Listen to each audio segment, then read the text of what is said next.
Hi everyone, it's Margaret Manning here with 60 and Me. This is the place where women over 60 come to be inspired. My guests today are going to talk with us about a topic that's on the mind of a lot of women in our community, and that is about getting back into the dating game in your 50s and 60s. Now, I'd like to introduce you to our two guests today. Lisa Copeland is a dating coach, a love coach, and dating expert. She is a best-selling author and a speaker, and her mission in life is to help women over 50 find a quality man, the man of their dreams. And my second guest is Ken Solin. Now, Ken is the author of two books about relationships and men. He is a senior dating writer for Huffington Post and AARP, Maria Shriver. He also contributes to the AARP Disrupt Aging newsletter, which is great.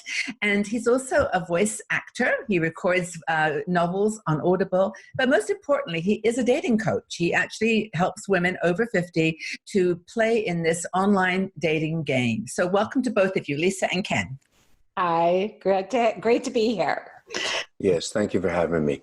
Thanks, Ken. Well, I'm glad that we have a balance of energy here, and I've got a topic I want to chat with you about, because when I talk to the community about dating, we get these stereotypes that men are only looking for a nurse or a purse. That, trust me, is the phrase people use. And on the other hand, Lisa, that women are looking for this George Clooney kind of character. In other words, we have unrealistic expectations. So, Lisa, how do you think that holds us back in the dating game, those expectations? Well, I really actually want to address the nurse and the purse, because there is a reality to that. A lot of men are not taking that great of care of themselves, and they come into relationships and they expect a woman to kind of fill that spot in. And it really frightens women. They do not want to be starting out a relationship taking care of some man. Yeah. And it scares them. And it scares them when they're also not financially stable, because they don't, again, want to have that burden. They already have enough issues on their own with finances. So it is a fear. No, that's a really good one, though, I think, because a lot of times women have been in relationships with a marriage, for example, where they try to do just that, where they try to change their man or fill some need that they had when they married, and discovered it was a slippery slope to disaster. Mm-hmm. But let's just stick with the nurse and the purse. What do you think about that, Ken? What's your thought about that stereotype? Well, I think if a woman wants to avoid that, first of all, she shouldn't be looking for a guy to do the same. If a woman's very physically active, who hikes or jogs or goes on sort of active vacations, mm-hmm. she should find somebody who's the same. For a woman to be in great shape and healthy and doing all the physical things that she enjoys, why would you want to go out with somebody in the first place who's falling apart? There's some things you do want to match with your own personality. And one is certainly, if you're physically active, you don't want to be with a couch potato. And if you've always taken care of yourself health-wise, you don't want to be with somebody who's falling apart. Yeah. So, that's like a first date thing. That's even before a first date. When you start talking online, what are the things you like to do? Well, if the thing somebody likes to do are go to the movies, go out to eat, and that's kind of where they are, and you're somebody who hikes up a mountain every Sunday and takes vacations in Switzerland, skiing or whatever it is, that's a terrible match right off the bat. That's a terrible match. So I don't think the nurse and purse thing is so much an issue if you don't date guys who are sort of beneath your physical capabilities. Yeah. Ken, you've raised a really, really good point, Lisa. I'll just say one little thing here, which is I think a lot of women are not going to feel good about what you just said, because I think a lot of women don't want to get out there. They don't want to own it. They don't want to own their situation. And I think that if you want to find a good quality man, Lisa, maybe you can help me articulate this better. You are going to have to take action like you just described. You have to know what you want, and you have to then find the people that are going to match you in that. And if you're afraid that the men are going to only want you as a nurse, for a nurse or a purse, you're never going to find anybody unless you be active about what you want. Yeah. So Lisa, what do you think about that? It's also what you're going to attract. Exactly. But what I find that women say as they go online and they see men their own age and they feel they're not as active. And I have so many women say to me, I really don't want a man my age. I want a man who's younger because these men my age are not taking care of themselves and I don't want to be the one taking care of them. Right. So it's not that they're looking for someone that's a couch potato. They are looking for someone that's active, and they're not seeing them, or who knows if they're really, they are there. There are a lot of active men online at our ages, but they're not, they're not necessarily seeing them because they don't fall into that type of man that they usually date. So they can't see them. Yeah. It's the same argument about younger women, isn't it? That men, the stereotype that men want younger women because they just want someone that's active and dynamic and prepared to, do some fun things together. So that's a very interesting stereotype. But what about the other side of it? The women have this expectation of the George Clooney, metaphor, which is, they're always looking for the beautiful man, the perfect guy. I'll say something. Ken's laughing. Come on, Ken. What do you think about that? Because I'll tell you something real quick and real funny. Yeah. I on my online profile, I describe myself in numbers perfectly. How tall I am, how much I weigh. I was very clear. And I had a date with a woman, and we were kind of having a good time. And I said, you keep looking at me funny. What is it? And she said, I thought you were taller. And I said, well, wait a minute. Why would you think I was taller? I said I was 5'7.5". I didn't lie about the half inch either. I said I was 5'7". What are you talking about? Oh, well, I guess I didn't look at that. I said, well, sorry. And we ended up going out for quite a long time. Yeah. She in the end she thought, well, okay, not terribly important. But I just think if you should read the information. That's the other thing I tell women: read what the guy has to say. With men, you got to read between the lines because they're not as good at talking about their personal lives as women are. They talk about their best friends and they do this. Men don't usually say those kinds of things. So you got to read what people write. At least read what they wrote before you decide. You're going to go out with somebody and they say, gee, I thought you were taller. Well, But I said I was exactly, I like the 5'7.5", Ken. That's really cool. Yeah. But isn't that true, Lisa, that people only see what they want to see? Sometimes, I think, for sure. In one of our other videos, Ken brought up about getting out of your normal comfort zone of who you date. And that's really, really important. And that's why people can't see. So if they're looking for George Clooney, and part of that is because, number one, he embellishes, which we've also talked about in other videos, Prince Charming. He's handsome. He's wealthy. He's a little bit of the bad boy. And women just think they swoon over that because he's crazy. I know. Yeah, because he's got everything they've been taught from fairy tales to have. And so there are so many nice men out there that would be a great partner for women, and women won't even give them a chance because but it's opposite too. Men don't give women a chance. Yes, absolutely. It goes both ways. Yes. It's really a shame because a lot of people would be a great fit, and they could have great relationships if they would just give other people a chance than their usual type. They'd be a lot happier too. Yeah. And you agree with that, Ken, I can tell. Absolutely. Absolutely. I think probably the most important thing I always look for in a woman was somebody with a sense of humor.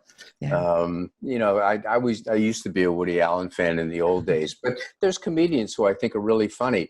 And so I'd mention them in conversations. And if somebody said, oh, I don't think they're funny at all, probably we're not going to enjoy going to the movies together. No. And that's the beginning. We're not going to enjoy. The list of what we're not going to enjoy will just get bigger. Find somebody with a sense of humor that sort of matches yours, who thinks that if you think it's funny when people fall down, if you think the Three Stooges are hysterical, well, then find somebody who likes the Three Stooges, or at least won't say anything when you watch it on Saturday morning. Yeah, but you're pointing to something. We should probably have another conversation about this, about your online profile, because if you're meeting people online, which is really a great way to meet people. I mean, this is a challenge in our busy world. You're not going to bump into them just accidentally, but to put as much information in there that reveals the real you and your preferences, your movie preferences. So it tells a lot. If you said one of the things I always did for my clients is I gathered as much information about them as I could, and I would write their profiles because I'm a good writer. I wrote for a living, so I would write their profiles. Did it make a difference? Yeah, it made a huge difference. Yeah. Not many people write very well. If you don't write well, ask a friend to write it for you, or ask somebody you know who's a better writer to write it for you.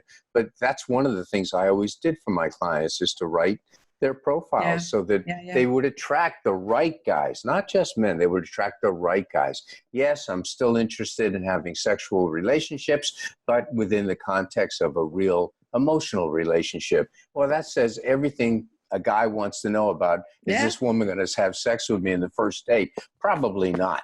But is she still want to have? Is she going to have sex with me someday? Well, maybe. So I think. I think writing a good profile is everything. And I know, Lisa, you agree with this because I think it's part of your coaching practice too. I think a good profile is great. I don't go to those extremes. You know, Ken and I differ with that, with some of the, like mentioning sex in the profile, because I have found when it's there in any way, shape, or form, many men will just think, oh, booty call. Yeah. And she's just really looking. But if you do attach the heart part, the heart connection, that's really good. I'm also not about giving everything away in a profile. I found that nobody really reads that far into a profile. It gets too long. So I always go in with the thing of give them some really basic stuff about you, and you can find out more on the, on a phone call or on the date, because people turn off, and especially men, they don't go past about 3 shorter paragraphs. Sorry, Ken. Well, yeah, no, I don't. I totally agree. It should absolutely not be too long. I mean, if it's too long-winded, you're just going to lose people. Yeah. But you can say the style you write has a lot to say about how much men or women are going to take the time to read what you have to say. If it's interesting, if they think, oh, if every line is interesting, instead of, I like to take a walk on the beach, and who doesn't? Or I like to have a glass of wine by candlelight. Well, who doesn't? Right? You have to write something that separates you from everybody else. I like to cook. I like to cook dinner for somebody I really care about in my pajamas. I mean, whatever it is, just to get people's attention. That's cute. It's funny. People can say, "Oh, yeah, I could just see a woman in her pajamas making me dinner." Okay, yeah. Yeah, visualizing is really important. I always have them write a little story, or I always have women invite the man in. Like, I love to, if they say, I love to travel, and my favorite places are this, and to add into that profile, what is yours? Or would you hold my hand if we were on a rocky cliff climbing? You have to really draw someone into your profile. And most people don't do that. They just make lists within a paragraph form. Yeah. And it's very boring to read. You want to definitely try and engage. Yes, absolutely. Okay, so I'm going to say something here, Lisa, that maybe you'll disagree with. And this is a woman against woman here in this sense, is that I think that Ken has touched on something important. And I don't know whether it's just because you're a guy and you're sitting here talking to a group of women, but I actually think that mentioning sex in the profile is important. I'll tell you why, Lisa, because I think that's what guys care about. I'm sorry, but I just think that guys care about sex, and I think if you don't say, I'm not the kind of person that will, that takes it lightly, but I definitely am interested in, a sexual relationship. I just think that says to a guy that's real. And if he doesn't see that in your profile, he's going to go to someone that does. And that might be, I just think it's the way, it sounds like from what you're saying, Ken, this is how guys think. Am I wrong? I'm a guy. Am I simplifying this? I mean, is it? No, I don't think so. I think to say that I'm still sexual within the context of a relationship, that's one sentence. And that one sentence says everything a guy wants to know about you in terms of sex. Yeah. Okay, so if I go out with her, we have a relationship, she's still interested in sex. That's good enough for me. But Lisa, do you think that puts people off? I mean, do you genuinely, from your experience, because you're the dating coach, I mean, you've been with... So Ken, we both are. Exactly. I have just found that when women have put sex into their profile, it's often actually driven worse guys to them. Really? That's interesting. For a booty call and looking for someone.